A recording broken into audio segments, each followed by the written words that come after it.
호세아서 마지막 14장 보겠습니다. 1절부터 9절 말씀 1268쪽입니다.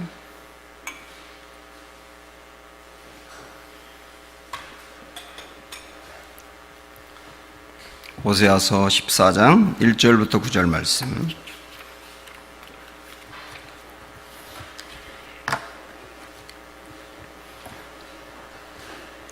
이스라엘아, 내 하나님 여호와께로 돌아오라. 내가 불의함으로 말미암아 엎드러 졌느니라.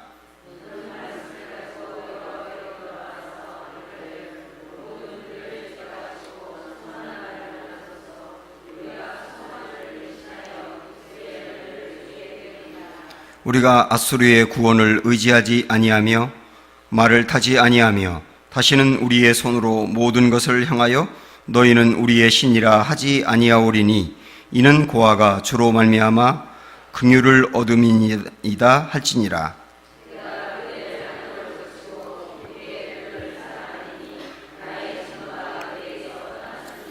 내가 이스라엘에게 이슬과 같으리니 그가 백화파같이 피겠고 레바논 백향목같이 뿌리가 박힐 것이라.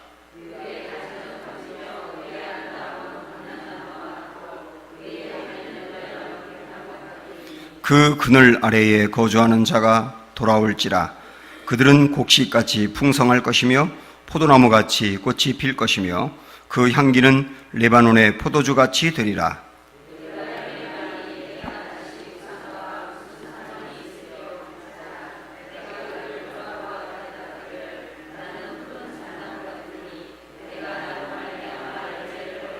같이 읽겠습니다.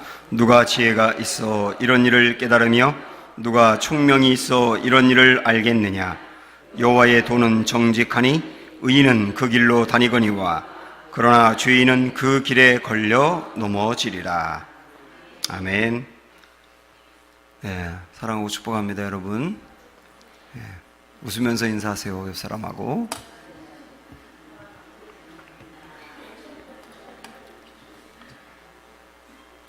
네, 우리가 이 호세아서 말씀을 가지고 오늘이 15번째 시간인데 마지막이 됩니다. 저는 이 호세아서를 하나님의 불타는 사랑이라고 하는 그 제목을 정해서 말씀을 드렸습니다. 고멜 같은 사람을 호세아가 아내로 삼고 또 집을 나간 그녀를 또 데려오고 이렇게 끊임없는 사랑을 베푼 것을 이제 하나님 사랑으로 우리가 묘사하면서 살펴봤지 않습니까? 그러나 이 호세아서를 쭉 보니까 하나님의 그 절절한 사랑도 많이 나와 있지만 하나님의 심판과 책망에 대해서도 굉장히 많이 나왔었어요. 그럼에도 불구하고 하나님의 불타는 사랑이라고 말하는 것은 이제 그 심판과 책망조차도 하나님의 그 사랑의 한 영역이기 때문에 이제 그렇게 말씀을 드린 겁니다. 오늘 이 마지막 14장은 그러한 그동안의 호세아에서 배웠던 내용들을 결론적으로 정리한다, 이렇게 생각을 하시면 될 겁니다. 전체적으로 1절부터 3절까지는 회개를 촉구하는 내용이고 4절부터 마지막 9절까지는 회개하는 자에게 베푸시는 하나님의 회복, 이렇게 우리가 바꿔서 정리할 수가 있겠습니다. 먼저 회개를 촉구하는 1절부터 3절까지 말씀을 보겠는데요. 자, 먼저 1절 한번 읽어보시죠. 다 같이 시작. 이스라엘아, 내 하나님 여호와께로 돌아오라. 내가 불의함으로 말미암아 엎드러 졌느니라.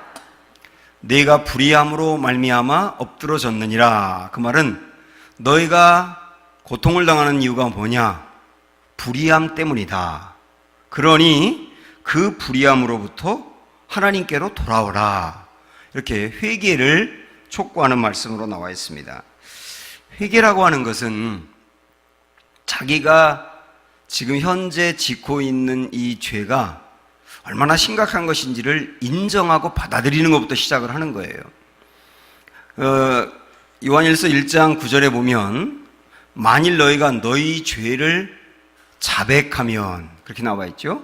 자백하면, 그럼 모든 하나님이 죄를 깨끗게 하고 불의에서 건져주신다, 이런 말씀을 하고 있는데, 여기서 자백이라고 하는 말을 어떤 각도로 볼 수가 있냐면, 하나님이 죄에 대하여 가지고 있는 그 생각, 그 다음에 그 죄를 바라보면서 갖고 있는 이 감정, 이거 똑같은 것을 나도 겪는 게 자백이라고 볼 수가 있어요. 그러니까 내가 어떤 죄를 지을 때 말이죠, 하나님이 나의 그 죄를 보면서, 죄를 짓고 있는 나를 보면서 안타깝게 여길 거 아닙니까? 그러니까 하나님이 나의 죄를 보면서 안타깝게 여기는 것처럼 나도 그 죄에 넘어지는 것을 보면서 안타깝게 여겨야 되는 거예요. 똑같이. 그게 어떤 의미로 보면 자백이거든요. 그리고 하나님이 내가 지금 죄를 짓고 죄에 넘어져 버리는 것을 보면서 아주 분노하실 거 아닙니까? 나도 나의 그 죄에 대하여 분노를 해야 되는 거예요. 똑같은 마음으로. 그리고 하나님이 구원받은 백성임에도 불구하고 죄에 계속 넘어져 버리는 나를 보면서 혐오스럽게 생각할 거 아닙니까? 그 죄를. 나도 내가 짓는 죄를 혐오스럽게 똑같이 생각하는 거예요. 그러니까 하나님이 바라보는 거하고 똑같은 마음으로 바라보는 게 어떤 의미로 보면 자백이다. 이게 이제 회개의 시작이라는 거예요. 시작. 그렇지 않고서는 내가 현재 죄를 짓고 있는 걸 보면서 안타깝게 여기지도 않고, 그 다음에 이 죄를 짓고 있는 나 자신에 대해서 속상해하고 분노하고 혐오스럽게 생각하지 않고서는 이 죄를 이길 수가 없는 거예요. 그게 회개의 시작이라고요. 또 하나는 회개를 시작하면서 가져야 될 굉장히 중요한 생각이 있어요. 죄를 인정하는 게 회개라고 한다면, 죄는 상대화하면 안 되고 절대화해야 되는 겁니다. 이게 무슨 말이냐면, 하나님, 그게 잘못된 건 알고 있어요. 근데 요즘 그렇게 안 하는 사람이 있나요? 남들이 다 하잖아요. 그러니까 남들이 다 하는 거니까 그게 뭐 그렇게 큰 죄입니까? 이게 죄를 상대화하는 거라고요. 죄는 상대화하게 되면 절대로 못 고칩니다. 절대화해야 되는 거예요. 사람들이 다 그쪽으로 가든 안 가든 상관없이, 시대가 변했든 변하지 않았든 상관없이 하나님이 죄라고 여기는 거는 무조건 죄라고 여기는 게 절대적으로 여기는 거잖아요. 요즘 이 동성애 문제가 이제 심각해지고 있는데, 자꾸 이제 이 나라에서 자꾸 이 동성애를 합법화하기 위해서 이제 여론도 막 몰아가고 있고, 여러분 그 TV 예능 프로그램 같은 데 보면 이 동성애를 아주 자연스럽게 받아들이게 만들어가고 있지 않습니까? 그게 의식을, 사람들을 자꾸 바꿔가는 거예요. 그래서 불과 제가 볼 때는 10년 전만 해도 동성애에 대해서 그런 거 절대 안 되지 그랬던 사람들이 10년이 지난 요즘은 뭐 있을 수 있는 거 아닌가? 이렇게 받아들이는 사람들이 굉장히 많아요. 의식이 많이 바뀌어간다고요. 자꾸 그렇게 몰아가고 있는데, 그 동성애를 합법화하자고 내거는 근거가 뭐냐면 성소수자를 인정해야 된다는 거거든요. 성소수자. 성소수자라는 건 뭐냐면 남자와 여자가 둘이 사랑하는 거, 이게 기본적인 거잖아요. 그런데 그런 남녀 간의 사랑이 아니라 다른 방법으로 사랑하는 거를 성소수자라 그러는 거예요. 그럼 보세요. 성소수자의 그 성행위나 이런 거를 인정하자, 이렇게 한다면 동성애만 성소수자가 아닙니다. 동성애는 남자와 남자가, 여자는 여자가 서로 사랑하고 성관계를 갖고 그러는 거잖아요. 근데 이것만 성소수자가 아니라니까요. 기계하고 사랑에 빠지는 사람이 있어요. 기계. 그 기계를 통하여 성적인 문제를 해결하는 사람이 있다고요. 그것도 성소수자거든요. 짐승하고 성관계를 갖는 사람도 있어요. 그것도 성소수자예요. 심지어는 시체하고 성관계를 갖는 사람도 있어요. 그것도 다 성소수자라니까. 다 인정해야 되게? 이 굉장히 위험한 발상이 이 나라에서 지금 이루어지고 있단 말이죠. 어떤 기독교 단체는 기독교 단체인데도 그런 동성애 문제를 받아들여야 되지 않느냐는 식으로 얘기하는 그런 데가 있더라고요.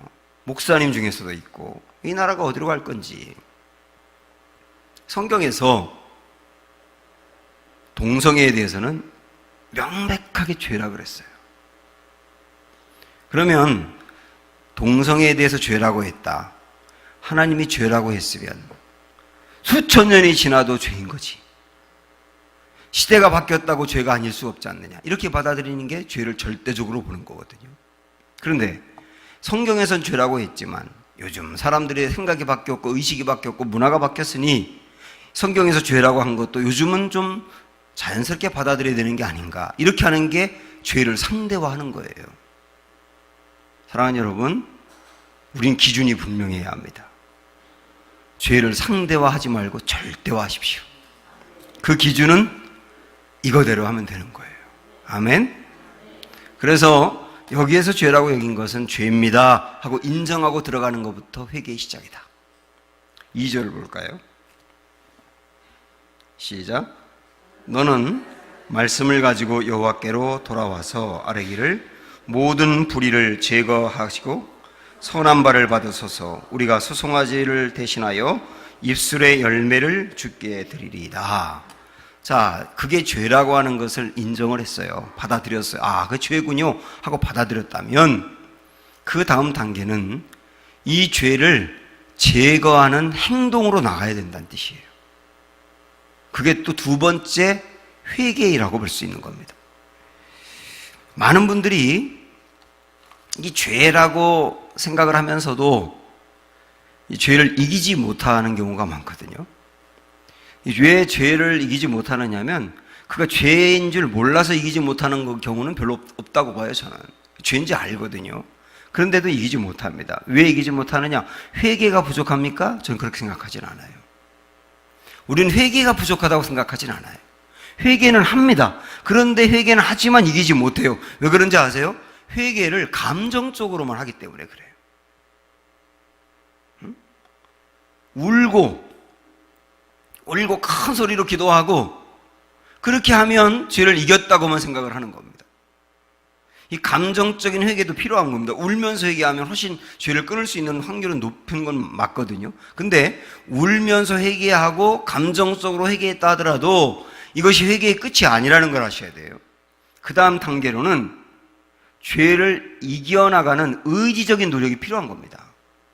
물론 이 죄를 내 힘으로 다 이길 수 없기 때문에 계속 기도하면서 나에게 힘을 달라고 간구하면서 매달려야 되지만은 그럼에도 불구하고 주께 기도하면서 죄를 끊어내기 위한 피나는 노력이 있어야 된다고요. 그래서 성경에서도 죄를 이기기 위해서 피 흘리기까지 싸우라 그랬잖아요. 마치 이런 거와 똑같다고 볼 수 있습니다. 어떤 분들은 이렇게 생각하는 경우가 있어요. 하나님, 제가 어떤 사람을 사랑해야 되는 거 아는데, 원수도 사랑해야 되는 거 아는데 내 안에 그를 사랑하는 감정이 없어요. 그러니까 하나님이 제게 그를 사랑하는 마음을 주시면 그때 사랑할게요. 이렇게 생각하는 경우가 많아요. 어떤 의미로 보면 그거는 사랑하지 않겠다는 핑계예요. 물론 하나님이 내게 사랑하는 마음을 준다면야 사랑 못할 게 어디 있겠습니까? 그런데 사랑하는 데 있어서는 의지적인 사랑도 필요한 겁니다.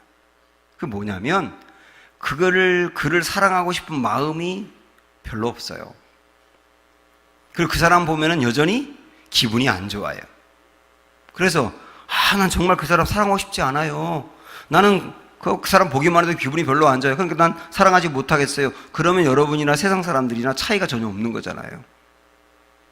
그를 보면 기분 나쁘고 사랑하고 싶은 마음이 없지만 주님이 사랑하라고 명령하셨으니 제가 마음은 아직 없지만 의지적으로 한번 사랑할게요. 그래서 그를 찾아가서 대화를 시도한다든지 그에게 연락을 한다든지 그에게 뭔가를 선물한다든지 그러면서 내 마음을 이렇게 보여준단 말이죠. 이거는 의지적인 사랑인 겁니다. 그런데 그런 의지적인 사랑을 하다 보면 그를 보는 순간 갑자기 긍휼의 마음이 생길 수도 있는 거고 갑자기 그가 이해가 될 수도 있는 거고 그러면서 그가 그럴 수밖에 없는 배경이 있구나 하는 것을 알면서 사랑하는 마음이 생기기도 하는 거라고요. 그러니까 의지적으로 나가서 행할 때 그 뒤에 마음이 붙어오기도 하는 거라고요. 이처럼 회개라고 하는 것도 죄를 끊어내는 것도 하나님이 내게 힘을 주시면 끊어낼게요. 그러는 게 아니고 내가 죄를 끊어내기 위해서 의지적인 행동도 해야 되는 거다. 그때 더욱더 죄를 혐오하는 마음이라든지 죄를 미워하는 마음이 내게 강하게 생길 수가 있는 거예요. 그러면서 죄를 더 이겨내는 것이다. 이게 또 하나의 회개다라고 하는 것도 두 번째 단계로 아셔야 되는데, 그래서 2절 끝에 뒷부분에 보면은 이렇게 말씀했습니다. 우리가 수송아지를 대신하여 입술의 열매를 주께 드리리다. 수송아지라고 하는 것은 제사를 말하죠. 제사를 뻐끔뻐끔 드리긴 하는데 그 다음에 입술로는 계속 부정적으로 말하고 다른 사람을 계속 공격하고 입술로 계속 죄를 짓는 그런 삶을 계속 반복하지 않고, 내가 하나님께 제사를 드리는 것도 중요하지만 입술의 열매를 맺겠습니다.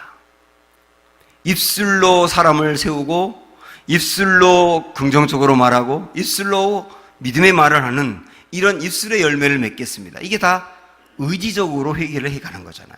그런 것도 두 번째 단계로 필요하다, 이렇게 말씀하고 있는 겁니다. 그 다음에 세 번째 단계로 넘어가면 3절이거든요. 시작. 우리가 아수르의 구원을 의지하지 아니하며 말을 타지 아니하며 다시는 우리의 손으로 만든 것을 향하여 너희는 우리의 신이라 하지 아니하오리니 이는 고아가 주로 말미암아 긍휼을 얻음이니라 할지니라. 그 다음 단계로 주님 말씀하는 게 뭐냐면 사람 의지하지 말고 하나님만 의지해라, 그렇게 말씀을 하시는 거예요. 왜냐하면 이스라엘의 그 반복적인 죄는 무슨 일만 만나면 아수르를 찾아간 거였습니다. 아수르가 그때 당시에 힘 있는 나라다 보니까 헐핏하면 아수르 찾아가서 도와달라 그러고요, 나라가 위협에 빠지면 아수르 먼저 찾아가고, 계속 아수르만 의지한 것을 하나님 보면서 아수르를 의지하다 보니까 필연적으로 아수르 사람들이 믿는 우상을 섬길 수밖에 없었던 거예요. 그래서 이제는 그렇게 사람 의지하지 말고 하나님을 의지해라, 하나님만 의지해라, 이렇게 말씀하는 겁니다. 여기까지 가는 게 회개라는 거예요. 여기서 우리가 한번 이런 걸 한번 생각을 해보죠. 우리가 참 자주 하는 말 중에 하나가 뭐냐면 사람 의지하지 말고 하나님만 의지하자, 그 말인데, 그럼 사람을 의지하지 말라라고 하는 게 이게 어디까지가 사람을 의지하는 거며 어디까지는 사람을 의지하지 않는 것인가, 굉장히 애매하거든요. 예를 들어서 여러분 대답 한번 해보세요. 내가 아픈 곳이 있어서 병원에 갔어요. 병원에서 의사한테 치료를 받았어요. 사람 의지한 거예요, 아니에요? 네? 의지한 겁니까, 안 한 겁니까? 그러면 다른 거, 내가 어떤 마음에 고민이 있고 어떻게 해야 될지 몰라가지고 사람하고 상담을 했어요. 의지한 거예요, 아니에요? 의지한다는 게 굉장히 애매하거든요. 우리가 사람 의지하지 마 그러면 그 어떤 사람은 내게 어떤 문제가 있든지 어떤 소망이 있든지 절대로 사람에게 얘기하지 않고 오직 기도하면서 하나님 도와주세요, 항상 주님만 바라보고 사람은 절대로 뭐 만나지도 않고 도와달라고 하지도 않는 게 의지한다고 생각하는 경향도 있잖아요. 사람을 의지하지 말고 하나님을 의지하라, 이 말은 조금 아까 말씀드린 아플 때 병원 가는 거, 내가 어떤 고민이 있을 때 사람과 상담하는 거, 그런 것까지도 다 사람을 의지한다고 보는 건 아니에요. 기본적으로 하나님은 우리에게 도움을 주실 때 사람을 통해서 주는 경우가 굉장히 많지 않습니까? 그래서 사람을 의지한다는 게 사람과 끊는다는 걸 말하는 건 아니라고요. 다만 여기서 말씀하는 사람을 의지하지 말고 하나님만 의지하라 라고 하는 말씀은 뭐냐면, 이스라엘 백성들이 어려움이 생기면 아수르에게 제일 먼저 찾아가고 하나님은 의지하지 않았어요. 그러니까 사람만 바라봤고 하나님은 의지하지 않았다고요. 하나님은 그걸 말씀하는 겁니다. 너희가 어떤 어려움이 생기면 먼저 나에게 기도해야 될 거 아니냐. 그럼 먼저 나에게 기도하면 어떤 경우는 이거는 사람으로부터 받을 수 있는 도움이 아니라고 할 때는 끝까지 하나님만 쳐다보면서 기다리게 하실 것이고, 어떤 경우는 이거는 어떤 사람을 통하여 나에게 도움을 줄 수 있는 거 아니냐. 그러니까 먼저 하나님께 매달리고 하나님께 맡기고 하나님께 도움을 구하라. 그러면 그 다음에 하나님이 어떤 사람을 찾아가게 하든지 어떤 사람으로 도움이 오게 하든지 그런 수순을 밟아가게 한다는 겁니다. 근데 그런 건 잘하는데 하나님을 의지하는 행위, 기도라든지 맡기는 거라든지 이런 거 전혀 안 하는 것을 말씀하고 있다는 얘기예요. 여러분, 엘리야를 한번 보십시오. 엘리야가 먹을 것이 없을 때 하나님이 먼저 엘리야에게 행하신 방법은 그리 시냇가로 보낸 겁니다. 그리 시냇가로 보내서 사람의 도움을 하나도 받지 않게 했어요. 그리고 오히려 까마귀가 먹을 걸 물어다 주고 시냇물을 먹으면서 살았지 않습니까? 여기는 사람의 도움이 하나도 없었다고요. 그것도 하나님을 의지한 거예요. 그런데 그 다음에는 사렙다 과부에게 가게 했지 않습니까? 한 과부에게 가게 해서 그 집에 붙어 살면서 그에게 먹을 걸 달라고 그러고 그 집에서 먹을 거 만들어주는 걸 갖고 살았단 말이죠. 이때는 사람의 도움을 받게 한 겁니다. 그러면 엘리야가 그리 시냇가에 있을 때는 하나님만 의지했고 과부의 집에 갔을 때는 하나님을 의지하지 않았다고 볼 수 있느냐? 봐야 되느냐? 아니지 않습니까? 그러니까 하나님은 이런 두 가지 방법을 다 사용하는데 중요한 건 뭐냐면 엘리야가 모든 상황에 처음부터 하나님의 인도함을 받았다는 거. 예? 처음부터 하나님의 인도함을 받았다는 거. 인도함을 받다 보니 어떤 사람에게 붙어 있으라. 그러면 사람에게 붙어 있는 거예요. 그것도 하나님을 의지하는 거예요. 어떤 경우는 너 사람의 도움이 필요 없다. 내가 너를 먹일 테니 그저 나만 봐. 그러면 그리 시냇가로 가는 거예요. 이런 과정들을 통하여서 하나님이 나를 돕는다고 믿고 따라가는 게 일종의 회개의 삶이다. 이렇게 주님이 말씀하고 있는 겁니다. 그래서 오늘 이 1절부터 3절까지는 회개란 무엇이냐 다시 한번 정리를 해봅니다. 회개는 나의 죄를 인정하는 거다. 중요한 거는 뭐냐? 죄는 뭐로 보지 상대적으로 보지 말고 어떻게 봐야 된다 그랬어요? 절대화해야 한다는 거. 두 번째, 회개라고 하는 것은 감정적으로 울기만 하는 게 아니라 죄에서 떠나는 의지적인 행동이 필요하다는 거. 세 번째는 의지하는 대상을 사람에게 두지 말고 하나님에게 두어야 된다는 거. 그 하나님을 의지한다는 게 어떤 것인지 이런 것을 우리가 정리를 해봤습니다. 그렇게 회개를 하고 나면 그 다음에 하나님의 회복이 임하기 시작해요. 그게 4절부터 9절까지 나옵니다. 여기 이제 회복 얘기를 하면서 먼저 좀 잠깐 언급하고 갈 게 뭐냐면 이스라엘 백성들이 호세아서는 이스라엘이 망한 후에 쓴 게 아니고 이스라엘이 망하기 전에 주었던 말씀이에요. 그래서 너희가 이렇게 계속 살아가다가는 반드시 망한다. 경고를 하신 말씀이라고요. 그런데 하나님이 이 호세아의 뒷부분에 오면서 어떻게 말씀을 하셨느냐면 앞부분에서는요.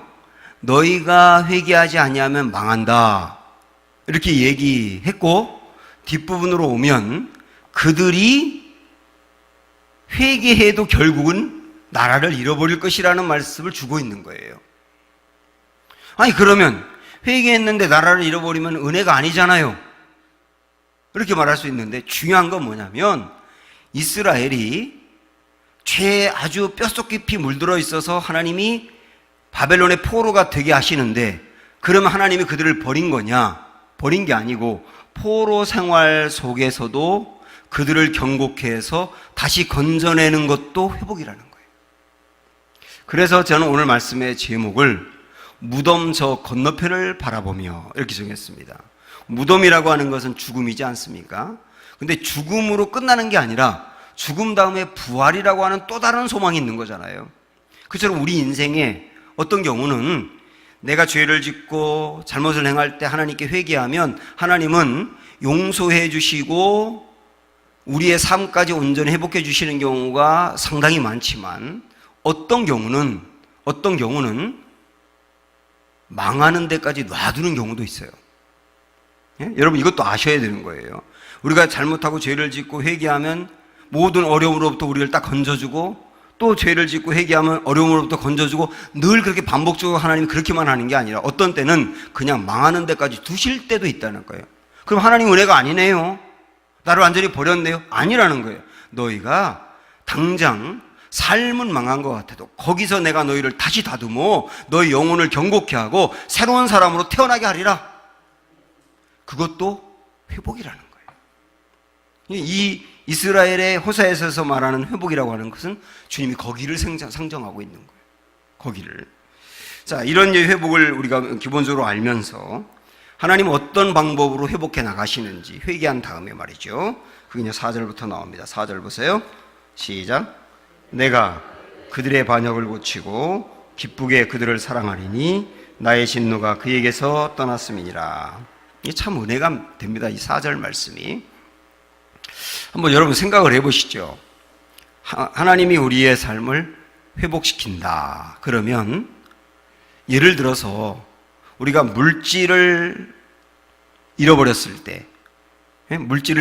때라든지 건강을 잃어버렸을 때라든지 나의 삶이 참 힘들고 어려울 때 하나님이 나를 회복시켜준다. 그러면 우리는 다 어떤 생각하느냐면 물질이 회복되고 건강이 회복되고 어려움이 떠나가고 모든 삶이 안정적으로 되는 것을 회복이라고 생각하시죠. 네? 맞죠? 회복이죠, 당연히. 그런데 하나님이 나의 삶을 안정적으로 제자리로 돌려놓는 것보다 더 먼저 하시는 게 뭐냐면 여기 나와 있어요. 반역을 고치시는 걸 먼저 한다는 겁니다. 반역을 고치시는 거.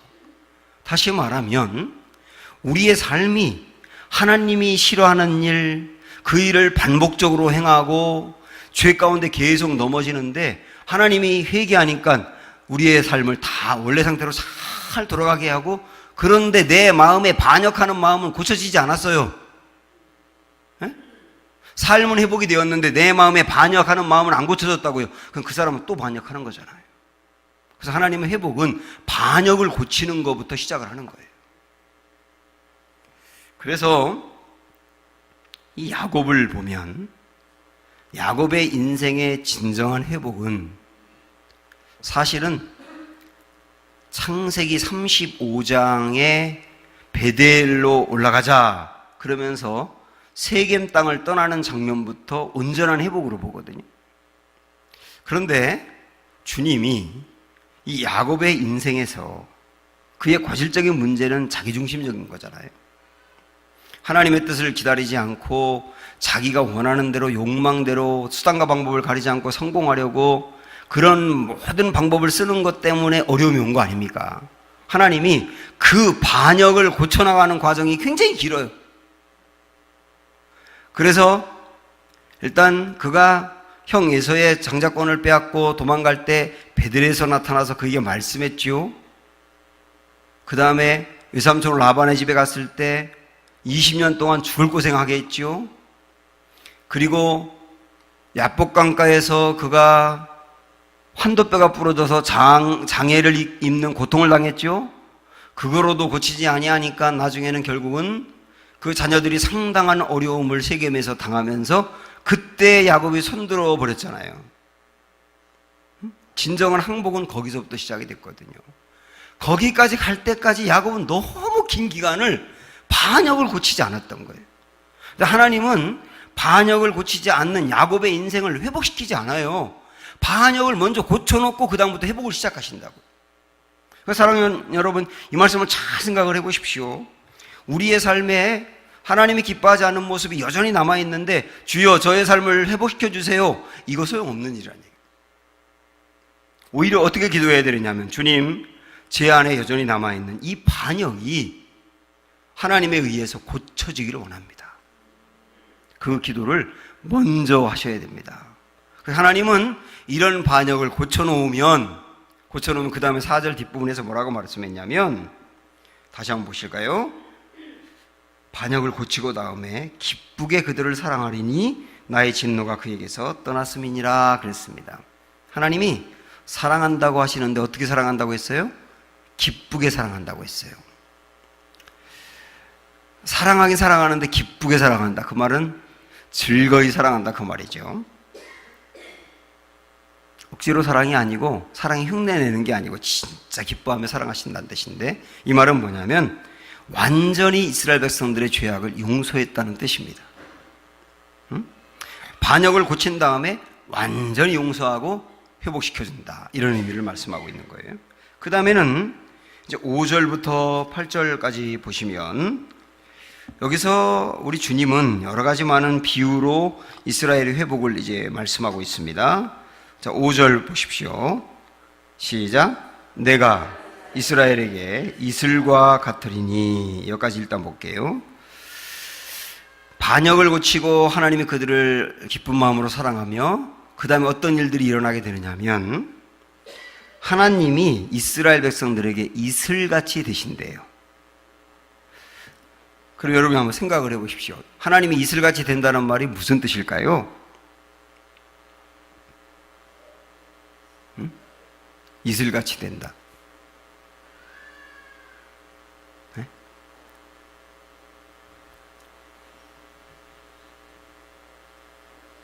하나님이 이스라엘 백성들에게 이슬같이 된다.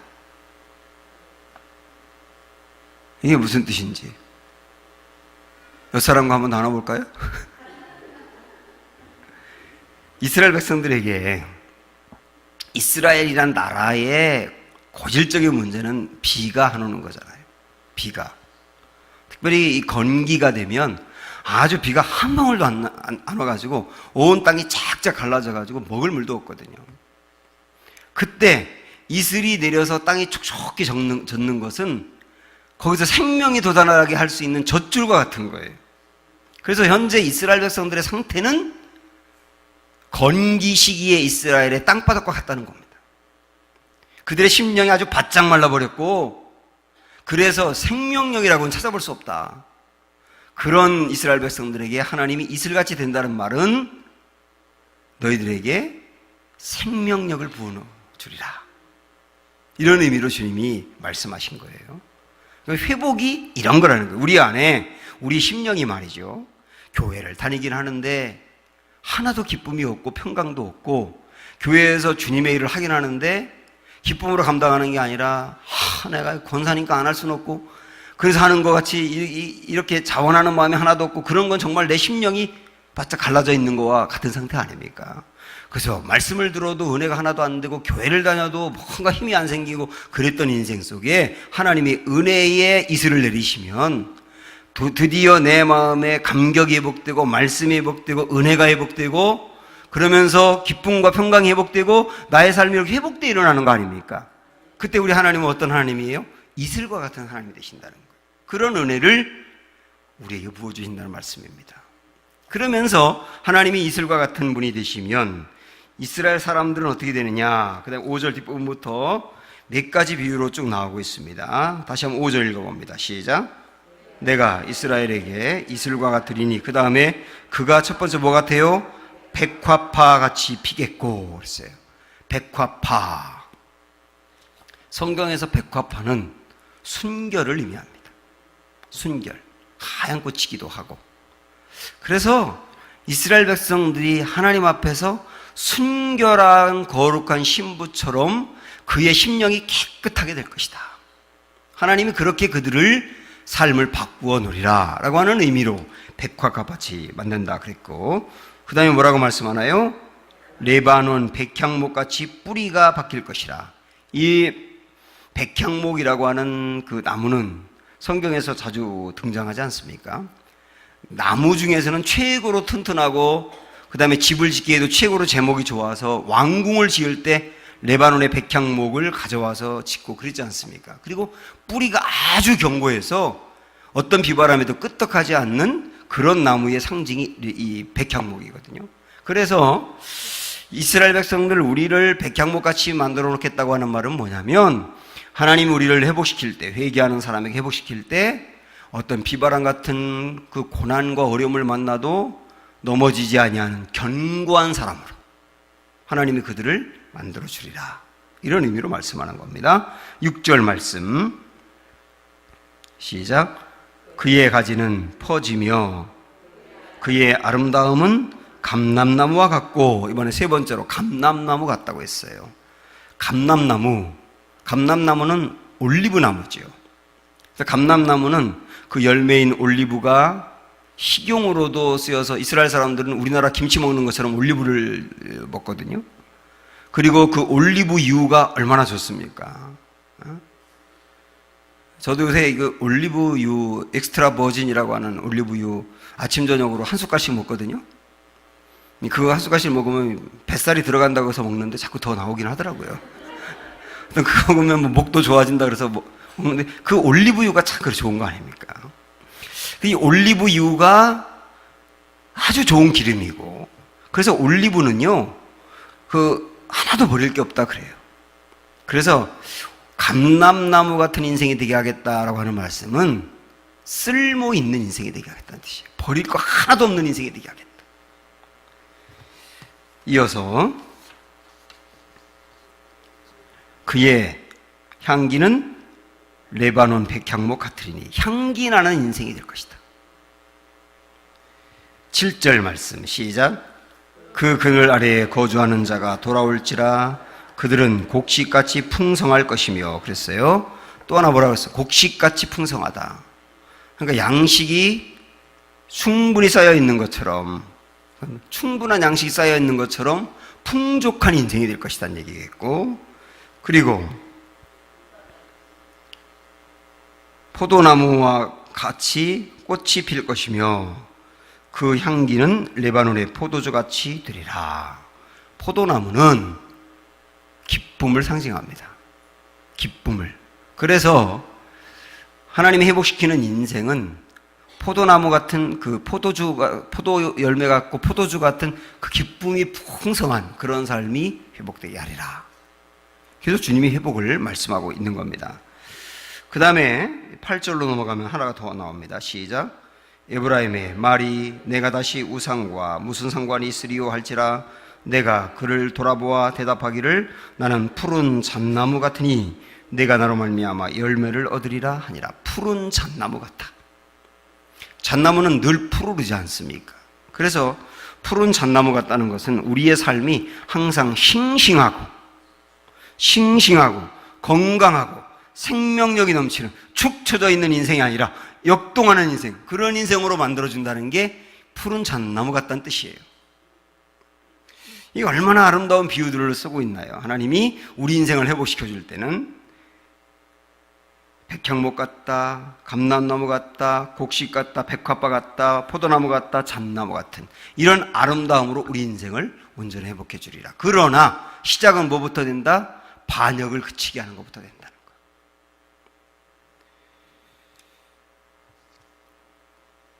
그리고 마지막 이제 9절로 넘어가면 이렇게 이제 호세아 전체의 결론을 내고 있습니다. 9절 시작. 누가 지혜가 있어 이런 일을 깨달으며 누가 총명이 있어 이런 일을 알겠느냐. 어떤 사람이 이런 하나님의 회복을 생각할 수나 있겠느냐. 얼마나 지혜가 있다 하더라도 이런 하나님의 방법을 생각할 수 있겠느냐. 현재 다 무너져가고 있는 이스라엘, 죄 가운데 빠져있는 이스라엘을 결국은 다듬고 다듬어서 이렇게 아름다운 인생으로 회복시켜 줄 거 누가 할 수 있겠느냐. 우리 하나님은 그러나 이런 인생을 이루시는 분이다. 이런 회복을 이루시는 분이다. 하나님만큼 이렇게 하실 수 있는 분이 누가 있겠느냐. 이렇게 결론을 내리고 있으면서, 그래서 우리는 어떤 상황에서든지 하나님만을 온전히 의지하고 하나님 안에서 온전히 회복되는 그런 인생이 되어야 되겠다 말씀하고 있는 겁니다. 내 안에 여전히 남아있는 이 죄들을 여러분 정말 끊어내기 위한 회개하셔서 하나님이 예비한 이런 많은 회복들을 우리 모두 누릴 수 있는 은혜가 있기를 주님의 이름으로 축원합니다. 우리가 이제 다음 주부터는 아주 긴 시간 동안 요한복음 강해를 제가 하도록 하겠습니다. 복음서 중에서도 특별히 요한복음은 이 영적인 내용, 예수님이 어떤 분이신지에 대해서 아주 깊게 다루고 있는데, 여러분께서 이 요한복음에도 잘 참여하셔가지고 복음을 이번 기회에 딱 정리를 잘하는 그런 시간도 계속 이어지시기를 바랍니다. 우리 함께 합심하여서 통성으로 기도하도록 하겠습니다. 오늘 주신 말씀 마음에 붙들며 우리가 회개해야 될 거 여전히 오늘 또 주 앞에 나와 고백하고 회개하고, 오늘 하나님이 이스라엘 백성들에게 회복시켜준 모든 일들을 우리 가운데도 회복시켜 주십시오. 특별히 주님, 내 안에 하나님을 반역하는 마음과 습성이 여전히 남아있다고 한다면 그것부터 고쳐주시고 나의 삶이 새롭게 달라지는 역사가 있도록 도와주시옵소서. 소망하며 주님의 이름을 한번 부르고 합심하여 함께 기도합니다. 주여, 참 좋으신 아버지 하나님, 은혜와 사랑을 높이고 찬양합니다. 아버지 하나님, 우리 안에 이 불의함